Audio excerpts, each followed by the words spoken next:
ସେଇ ମାମା ସବୁବେଳେ ଆମେ ତ ମିଛ କହୁଛୁ ହେଲେ ମୋ ଗୋଡ଼ ଅପରେସନ କରିବାର କେହି ବି ନା ଧରୁନ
अरे तुम्हें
ଅଛି ୟାକୁ ନେଇ ତୁ ସକାଳୁ କାଲି ବାଙ୍ଗାଲୋର ଚାଲିଯିବୁ ଅବଶିଷ୍ଟ ଟଙ୍କା ମୁଁ ଗୋଟେ ସପ୍ତାହ ପରେ ପଠେଇବି ଆଉ ମୋ କଥା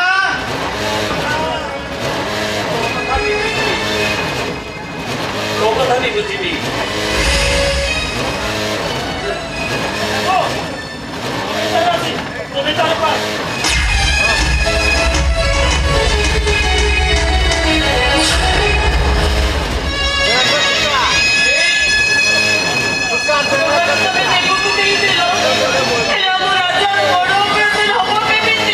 ତମେ ଜମା ବ୍ୟସ୍ତ ହୁଅନା ତୁଳସୀ ଡାକାର ଗୋଡ଼ ଅପରେସନ ପାଇଁ ମୁଁ ନିଶ୍ଚୟ ଟଙ୍କା ଯୋଗାଡ଼ କରିବି ଦରକାର ନାହିଁ ମୋ ପୁଅ ଅପରେସନ କରିବା ସବୁଥର ତମେ ଏମିତି ଠକୁଛ ତମେ ଗୋଟେ ଠକ ବାପା ଆରେ ରାଜା ଏମିତି କହନାରେ ତମେ ମାନେ ଯଦି ସମସ୍ତେ ମିଶି ଏମିତି ମୋତେ ଚାପ ଦବ ତାହେଲେ ଏ ନିଷ୍ପେଷିକ ମଣିଷଟା କାହାକୁ ନେଇ ବଞ୍ଚିବ ରେ ଆମ ଭାଇମାନଙ୍କୁ ନେଇ ବଞ୍ଚ ଆରେ ତୋ ଭାଇକି ନିଜ ଜୀବନକୁ ବାଜି ଲଗେଇ ତମେ ତାକୁ ଟଙ୍କା ଦେଇ ଚାଲିଛ ସେମାନେ କେବେ ଦିନେ ହେଲେ ବି ଚିନ୍ତା କରିଛନ୍ତି ଏ ଟଙ୍କା ଆସୁଛି କୋଉଠୁ ଆମେ ଖାଉଛେ କଣ ଆମେ ବଞ୍ଚୁଛେ କେମିତି ବରଂ ଦେହରୁ ରକ୍ତ ଶୋଷିଲା ତମଠୁ ସେ ସବୁ ରକ୍ତ ଶୋଷିଲା କରି ଚାଲିଛନ୍ତି ନାଇଁ ତୁଳସୀ ସେମାନେ ମୋ ସାନ ଭାଇ ବଡ଼ ଭାଇ ପାଖରେ ସେଇଟା ହଉଛି ସେମାନଙ୍କର ଅଧିକାର ବଡ଼ ଭାଇ ହିସାବରେ ମୋର ବି ତ କିଛି କର୍ତ୍ତବ୍ୟ କରିବାର ଅଛି ନା ନାହିଁ ବାପ ହିସାବରେ ପୁଅ ପାଇଁ ବି କିଛି କର୍ତ୍ତବ୍ୟ କରିବାର ଅଛି ଆଉ ସ୍ୱାମୀ ହିସାବରେ ସ୍ତ୍ରୀ ପାଇଁ ବି କିଛି କର୍ତ୍ତବ୍ୟ କରିବାର ଅଛି ଆରେ କରିଛ ସେ କର୍ତ୍ତବ୍ୟ ତମେ ନାଇଁ ମାମା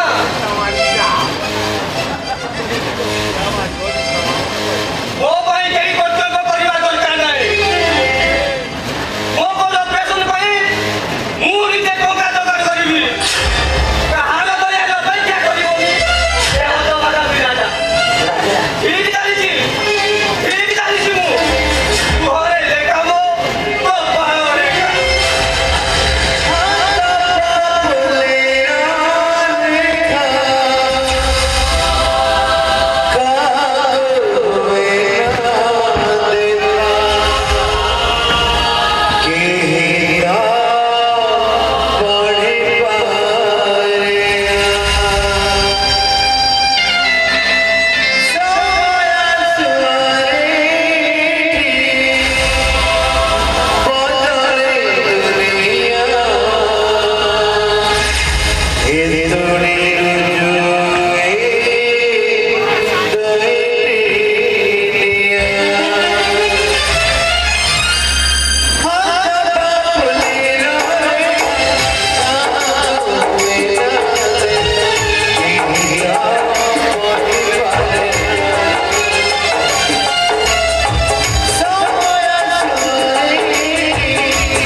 ମୋ ମତରେ ଠିକ ନୁହେଁ। ଆପଣ ଯଦି ନିଷ୍ପତ୍ତିଟା ବଦଳେଇ ଦିଅନ୍ତେ ଖୁବ ଭଲ ହୁଅନ୍ତା। ଏ ଆଦିତ୍ୟ ଦମ୍ପତି ରାୟର ନିଷ୍ପତ୍ତି ହିଁ ନିଷ୍ପତ୍ତି। ଏ ଆଡଭୋକେଟ ଆଦିତ୍ୟ ଦମ୍ପତି ରାୟ ଯାହା ନିଷ୍ପତ୍ତି ନିଏ that is correct। ସେ ଲୋକଟା ଗୋଟିଏ ବର୍ଷ ପରେ ନିଜ ପରିବାରରୁ ଦୂରରେ ରହି ବଞ୍ଚିବ କେମିତି କହେ? ଗୋଟେ ଖେଳିବା ପାଇଁ ମାମୁଁ, ବଞ୍ଚିବା ପାଇଁ ନୁହେଁ। ସେ ଲୋକଟା ବଞ୍ଚି ରହିବ କେମିତି? ତାହେଲେ ତୁ କଣ ଭାବୁଛୁ ତୋ ମାମୁଁ ତା ମୃତ ବାପା ପାଖରେ ଅଯୋଗ୍ୟ ପୁଅ ହେଇଯାଉ? ଜୀବନ ସାରା ମୋ ବିବେକ ମତେ ଧିକାର କରୁ। ଆପଣ ସାଥୀ ମିଳିଲା ଭଳି ଟିକେ ଉପାୟ ଥିବ। ଏଇ ଗୋଟିଏ ଉପାୟ ହିଁ ମୋ ମନକୁ ପରିତୃପ୍ତ କରିପାରିବ। ଯାଅ ବଦମାସି, ଯଦି ଏମିତି ଗୋଟିଏ କ୍ୟାଣ୍ଡିଡେଟ୍ ତୁମେ ଠିକ କରି ଆଣିପାରିଲ ତାହେଲେ ତୁମେ ବି 2 ଲକ୍ଷ ଟଙ୍କା ଉପହାର ପାଇବ।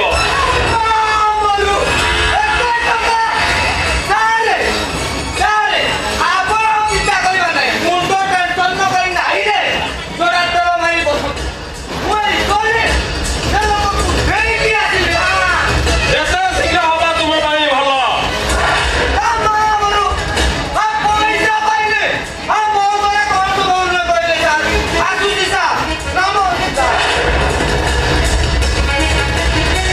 ମୋହନ, ବନ୍ଧୁବାନ୍ଧବ ସମ୍ପର୍କୀୟ ସମସ୍ତଙ୍କୁ ହୋକା କାର୍ଡ ବଣ୍ଟା ସରିଲାଣି ତ? ସେସବୁ କାମ କଣ ବାକି ଅଛି? ସେସବୁ କାମ ମୁଁ କାଲିଠୁ ସାରି ଦେଇଛି। ଓକେ ଓକେ ମାଇ ସନ୍। ମାମୁଁ, କଣ କିଛି କହିବୁ? ମୋର 2 ଲକ୍ଷ ଟଙ୍କା ଦରକାର ଥିଲା ମାମୁଁ। 2 ଲକ୍ଷ ଟଙ୍କା? ହଁ, ଏତେ ଟଙ୍କା ତୁ କରିବୁ କଣ? ଗୋଟେ ଅନ୍ତୁଳି ଝିଅର ଆଖି ଅପରେସନ କରିବି। ସେଥିପାଇଁ ମୋର 2 ଲକ୍ଷ ଟଙ୍କା ଦରକାର ଥିଲା। ଏବେ ଦରକାର ନାହିଁ। ଆପଣଙ୍କ ବାପାଙ୍କ ସୁଧିକ୍ରିୟା ପରେ ଦେଲେ ଚଳିବ। ଶୁଣ ମୋହନ, ମୋ ଇନକମ୍ ମୋ ପରିବାର ସଦସ୍ୟଙ୍କ ପାଇଁ ମୁଁ ଇନଭେଷ୍ଟ କରେ, ତୋର ପାଇଁ ନୁହେଁ। ଏମିତିରେ ବି ସମାଜ ସେବୀ ହେବା ମୋର ଲକ୍ଷ୍ୟ ନାହିଁ। ନିଜେ ତ ମୁଣ୍ଡରେ ବୋଝ ହୋଇଗତି ହେଇଛୁ, ସେଥିରେ ପୁଣି ଗୋଟେ ଅନ୍ଧୁଣୀ ଝିଅକୁ ସାହାଯ୍ୟ କରିବା ଲାଗି ସେଥିରେ ଭିକ ମାଗୁଛୁ ଭିକ। ପ୍ରଥମେ ନିଜେ ନିଜ ଗୋଡ଼ରେ ଛିଡ଼ା ହେବା ପାଇଁ ଚେଷ୍ଟା କର। ଜାଣିପାରିବୁ ଟଙ୍କାଟା କେଉଁ ବାଟରେ ଇନକମ୍ କରାଯାଏ। ମାଇଣ୍ଡ ଇଟ୍। ଭୁଲ ହେଇଗଲା ମାମୁଁ।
ସାନ ଭାଇର ଭେଣେଇଙ୍କ ବଡ଼ ଭାଇର ଦାଦାଙ୍କ ସାନ ପୁତୁରାର ସାନ ନାତି କହୁଥିଲେ କି ଖାଲି ଟିଆରେ ଟିଆରେ।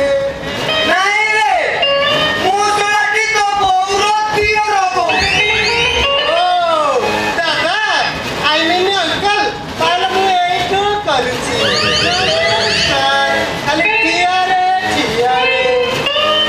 ଇରେ ଶଳା ତୋ ମୋବାଇଲରେ ବାଲାନ୍ସ ଅଧିକ ହେଇଗଲାଣି କି? ନାଇଁ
ଦେଖିବି ଏଇଠି ଟିକେ ଶୁଣିଲ ଦେଖିବି ନା ନା ଦେଖିବି ଟିକେ ଦେଖେଇ ଦେଲେ ମୁଁ କେତେ ବେଳୁ ଚାଲି ଯାଆନ୍ତି ନା ବିନା ପାୱାର କ୍ରୋସରେ କଣ ଏତେ ବକବକ ହୁଅନ୍ତି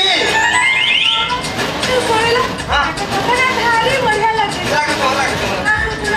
ତମେ ତ କିଛି କରିପାରିଲନି ହେଲେ ସିଏ ନା ଏତେ ବଢିଆ ମିଠା ମିଠା କଥା କହୁଛନ୍ତି ତାକୁ ଗୋଟେ କାମ ଆମ ଘରେ ରଖିଦେବା ତାକୁ ଗୋଟେ ଚାକିରି ଦେଇଦେବା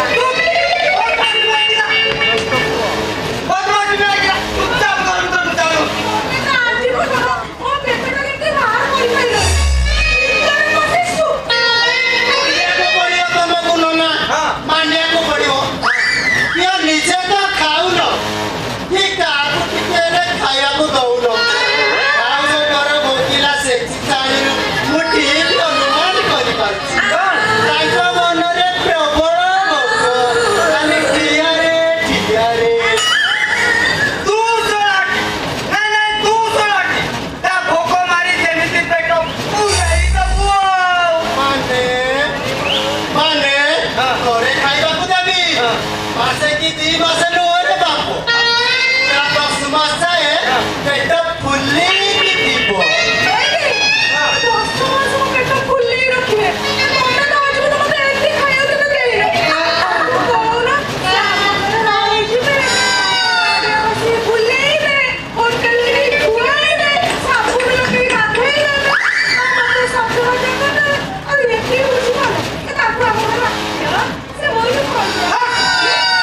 ଆ କହୁନୁ ଆ ପିଲାର ମା କଥା ଦବ ସେଥିପାଇଁ ମୁଁ ଫୁଲ ପିକଅପରେ ଅଛି ଖାଲି ଠିଆରେ ଠିଆରେ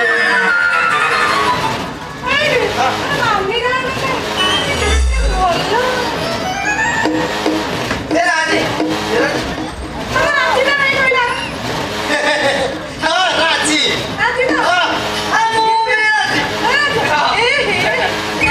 ହେଲେ ତତେ ନୁହଁ ତୋ ବୋଉ ବାଡ଼ି ପୋଷା ଯୋଗନି ଖିଆ କଣ ଦେଇ ମୋ ବୋଉରା ଧରି ଆଜି ତ ତା ଛାଡ଼ିବିନି ମୋ ଶାଶୁଣି ମାନିବାକୁ ପଡିବ କି ସତ କଥା ପଦେ କହିଛ କୋଉ ବୟସକୁ ତମ ବୟସ ପୁରା ଠିକ ହବ ଯଦି ପାଦ ପଡିବ ଠିଆରେ ଠିଆରେ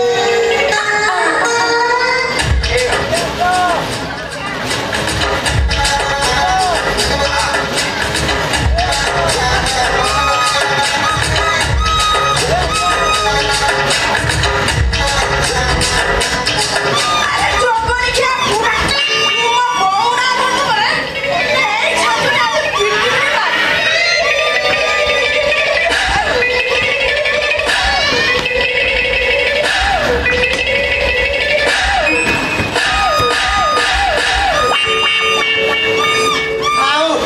ଆଉ ରନ୍ଦ୍ରକଳା ବୁଢ଼ାଟି ଆଉ ଜୀବନ ନାହିଁ ସେ ଆଉ ଉଠି ପାରିବ କି ନାହିଁ ସନ୍ଦେହ ଏଠିକି ଆସ ମୁଁ ଆଗେ ତ ବସିକି ଗାଲକୁ ଆଉ ଲିପଷ୍ଟିକ ମୋର ଅଠକୁ ଟିକେ ଚୁଚୁମି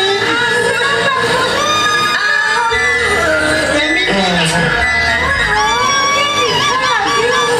ଆହୁରି ବଡ଼ ବଡ଼ ମିଠା ଦେଖେଇବି ଘରେ ଖାଲି ମୋ ପାଟକୁ ଚାଲ ନା ଚାଲେ ନା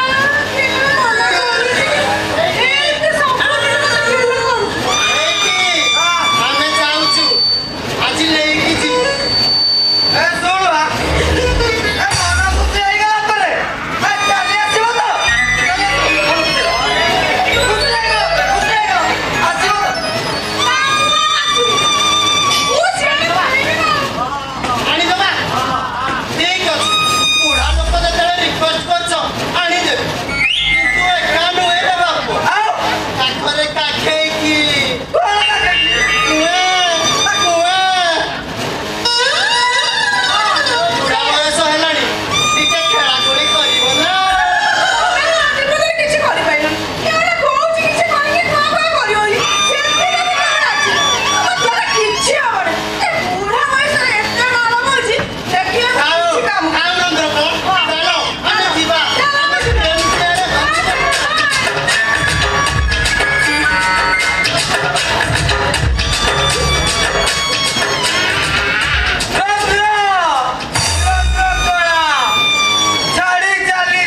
ମୁଁ ତ କେବେଠାରୁ ମରି ସାରିଛି ବାବୁ। ଏଠି ଯାହାକୁ ଦେଖୁଛନ୍ତି ଏଇଟା ଗୋଟେ ମଣିଷ ନୁହଁ, ଏଇଟା ଗୋଟେ ଅଧାଜଳା ମୁର୍ଦ୍ଦାର। ମୋତେ ଯେମିତି ଲାଗୁଛି ଏ ସବୁ କାର୍ଯ୍ୟ ପାଇଁ ତୁମକୁ ଯେମିତି କିଏ ବାଧ୍ୟ କରିଛି। ମୋ ଭାଗ୍ୟ, ସମୟ ଆଉ ମୋ ଶପଥ, ଚାରିଟା ଜୀବନ ଗଢ଼ିବାର ଦାୟିତ୍ୱ ସେମାନଙ୍କୁ ମଣିଷ କରିବାକୁ ଯାଇ ମୁଁ ଅନ୍ଧ ହେଇଯାଇଛି ବାବୁ। ଆପଣଙ୍କ ଡିସିସନଟା ଆପଣଙ୍କୁ ମହଙ୍ଗା ପଡ଼ିବ। ଆଉ ଏ ସମାଜ ଆପଣଙ୍କୁ ଘୃଣା କରିବ। ଆଉ ନିଜ ଲୋକମାନେ ଆପଣଙ୍କୁ ମୁହଁ ବୁଲେଇ ଚାଲିଯିବେ। ଏଇଟା ଟଙ୍କା ପାଇଁ ଯଦି ସେମାନଙ୍କର ଭାଗ୍ୟ ନଷ୍ଟ ହେଇଯାଏ, ତାହେଲେ ସେଇ ଭାଇ କହିବ ବଡ଼ ଭାଇ ଆମ ଜୀବନଟାକୁ ନଷ୍ଟ କରିଦେଲେ। ଆଉ ଛୋଟା ପୁଅଟା କହିବ ହେ ଭଗବାନ, ଏଭଳି ବାପାଙ୍କ ଅଗ୍ରସରୁ ମୋତେ ଆଉ କେବେ ଜନ୍ମ ଦିଅନି। ଆଉ ସେ ସ୍ତ୍ରୀ ହିଁ ମୋତେ ଅଯୋଗ୍ୟ ସ୍ୱାମୀ କହି ଘୃଣା କରିବ। ଆପଣ କଣ ଏତେ ଗରିବ ଯେ ଆପଣଙ୍କର ସାମାନ୍ୟ ଟିକେ ଅସୁବିଧା ବି ଆପଣ ପୂର୍ଣ୍ଣ କରିପାରିବେନି? ଅରେ ମା, ମନରେ ମୋର ଅସୁମାରୀ ସ୍ୱପ୍ନ। ମଝିଆ ଭାଇଟା ପାଠ ପଢି ଇଞ୍ଜିନିୟର ହବ, ସାନ ଭାଇଟା କଳା କୋଟ୍ ପିନ୍ଧି କୋର୍ଟରେ କେସ୍ ଲଢିବ, ଆଉ ଛୋଟା ପୁଅଟା ସାରା ଜୀବନ ବିନା ଆଶା ବାଡ଼ିରେ ବାଟ ଚାଲିପାରିବ। ଏବେ ସବୁ ସ୍ୱପ୍ନ ଏ ସାମାନ୍ୟ ରିକ୍ସାବାଲାଟା ପୂରଣ କରିବ କେମିତି ମା?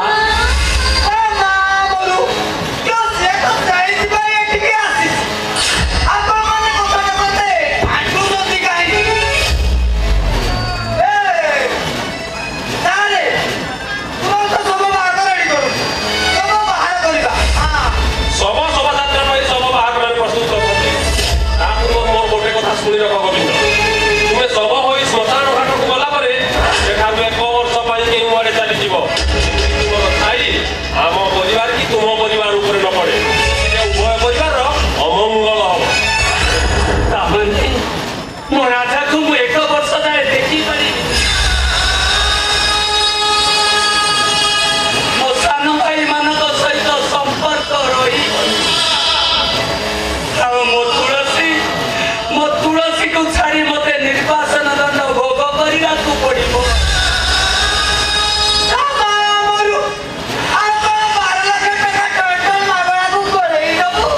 ମୋ 2 ଭାଇ ମୋର 2ଟି ଆଖି, ରାଜା ମୋର ଛାତିର କଲିଜା, ଆଉ ତୁଳସୀ ମୋ ଜୀବନର ଆଶାର ଆଲୋକ।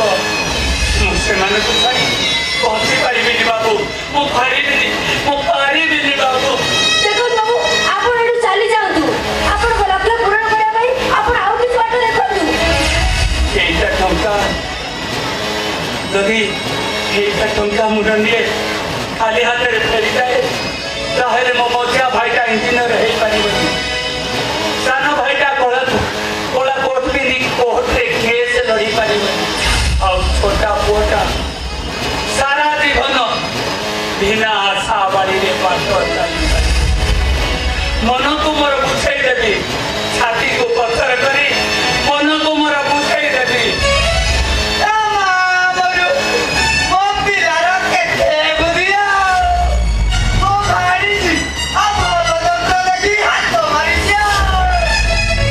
ଏଇ ନିଅ ଗୋବିନ୍ଦ ତୁମର 12 ଲକ୍ଷ ଟଙ୍କାର ଚେକ୍।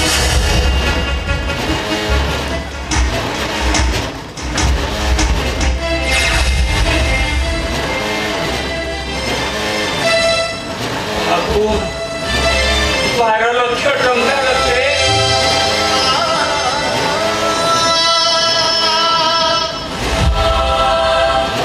ଯାହା ପାଇଁ 7 ଟଙ୍କା 12 ଲକ୍ଷ ଟଙ୍କାର ଚେକ୍ଟା ହାତରେ ଧରିବା ମୋତେ ଯେମିତି ଲାଗୁଛି ମୁଁ ସପନ ଦେଖୁଛି।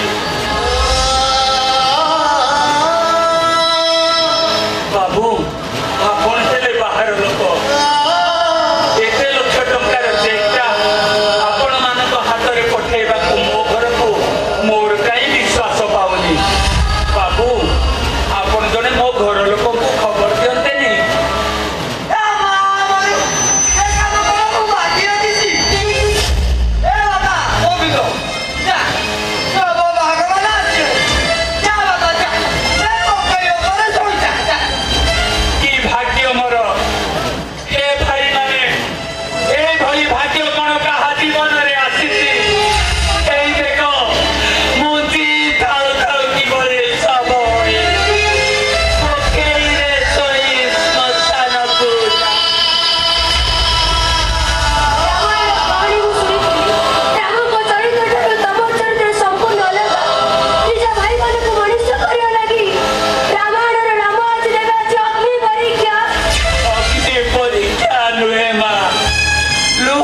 ଆସିଛୁ ପ୍ରଭୁ ତୁମେ କଣ ୟାକୁ ଜାଣିଛ?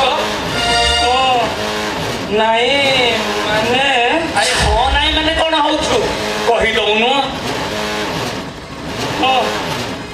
ଏ ଲୋକଟା ଆମ ଓଡ଼ିଶା ଘରର ଭାଇ।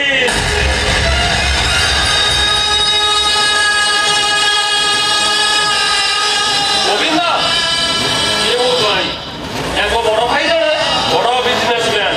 ତୁମକୁ ଆଜିଠାରୁ ମୋର ନିମନ୍ତ୍ରଣ ରହିଲା। ତୁମର 1 ବର୍ଷ ଅବଧି ଯେଉଁଦିନ ପୂରଣ ହେଇଯିବ ସେଦିନ ପ୍ରଥମେ ତୁମେ ମୋ ଘରକୁ ଆସିବ, ମୋ ଝିଅକୁ ଆଶୀର୍ବାଦ କରିବ। ଆପଣ ନ ଡାକିଥିଲେ ବି ମୁଁ ଆପଣଙ୍କ ଘରକୁ ଆସିଥାନ୍ତି, କାହିଁକି ନା ସେ ଟୋକାଟା ଜାଣିଛି ତା ସହିତ ମୋର ସମ୍ପର୍କଟା କଣ।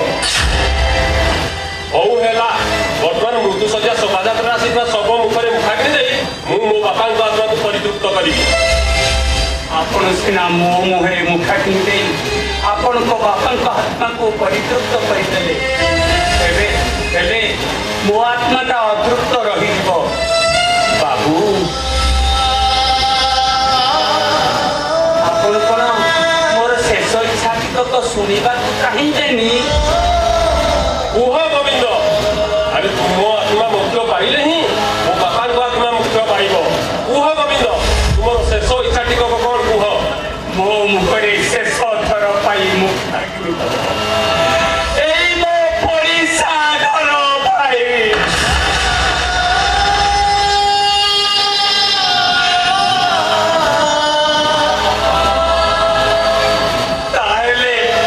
ତାହେଲେ ମୋ ଆତ୍ମାଟା ତୃପ୍ତ ହେବ। ଇଏ ଗୋଟେ କଥା,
ବାହାନା କରିବା ଦରକାର ନାହିଁ ଏମିତି କାମ କରି ଟଙ୍କା ରୋଜଗାର କରୁଛ ଯେ କାଲି ସକାଳେ ସାଙ୍ଗମାନଙ୍କ ପାଖରେ ମୁହଁ ଦେଖିବାକୁ ମୋତେ ଲାଜ ଲାଗିବ ଏ ରାଜା ଟଙ୍କାର ଭଲ ଅଭ୍ୟାସ ହେବା ଅପେକ୍ଷା ଜୀବନ ସାରା କମ୍ପ ହୋଇ ରହିଯିବାଟା ଭଲ ରାଜା ଏମିତି କହନାରେ କେତେ ଆଶା କରିଥିଲି ରେ ତୁ ଗାଁ ଦାଣ୍ଡରେ ବାଟ ଚାଲିବୁ ଖେଳିବୁ ନାଚିବୁ ତୁ ଏମିତି ଯଦି ମୋତେ କହିବୁ ତାହେଲେ ମୋର ସବୁ ଆଶା ଧୂଳିସାତ ହେଇଯିବ ରେ କଣ ଅଭିନୟ କରିପାର ତୁମେ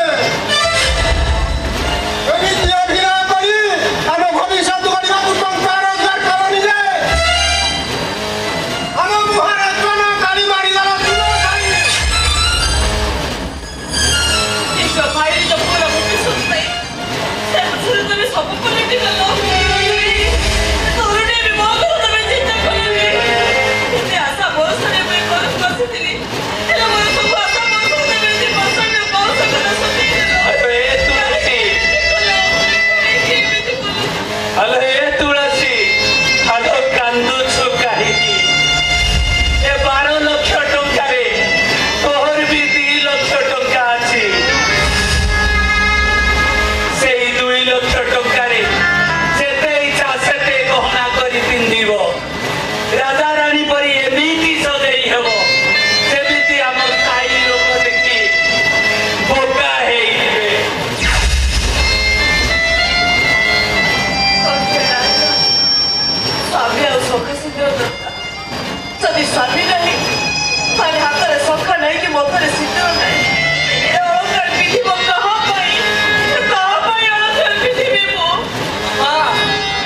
आशा सुरीला सुरीला चढ़ी गई से निखिल चमेली को देख के सोचा रागीला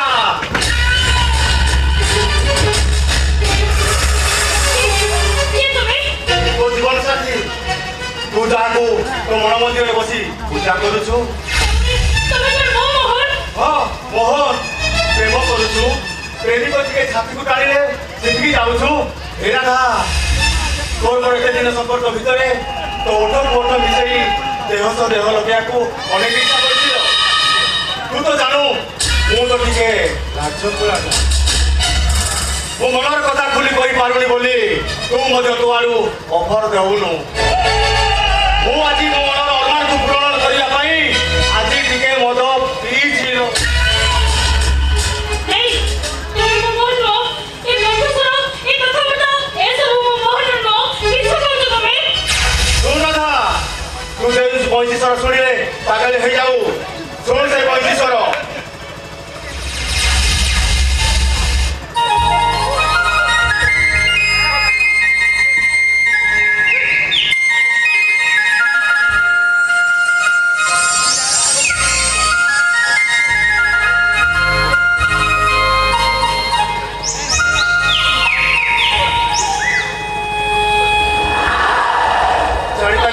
ଜାଣିପାରିଲୁ ତାହେଲେ ହଁ, ତୁମେ ମୋ ମୋହନ।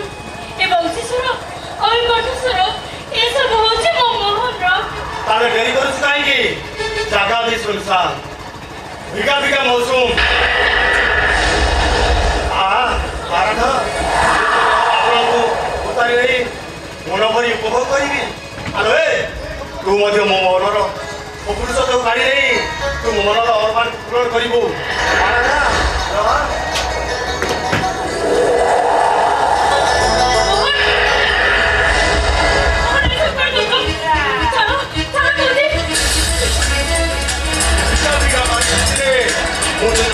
छाड़ी दिए मो पुरुष तो मते स्वीकार करिबेनी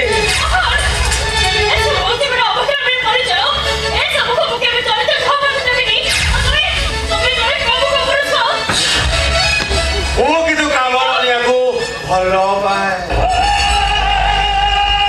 ए जेमिति तो गोरा तमरा तो गुलाबी मुको पागल हो जाईसी राधा रा आज के मजा करिया हां तो जाऊनु मुको करिसी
मोटा बड़ी हेलो এইটা তো আজকালি নীতি দিলা ঘটনা হয়ে গলানি ভুলি যাব যাব আরে কথায় ଅଛି পরা রাত গই বাত ତମକୁ ମଣିଷ ନୁହଁ ମହାପୁରୁଷ ଭାବୁଥିଲି ତମକୁ ପ୍ରେମିକ ନୁହଁ ମନ ମନ୍ଦିରରେ ଦେବତା ରୂପରେ ବସାଇଥିଲି ସେ ଜାଣିନଥିଲି ତମେ ଦେବତା ନୁହଁ ତମେ ଜଣେ କାମୁକ ମଣିଷ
ମନୁଷ୍ୟ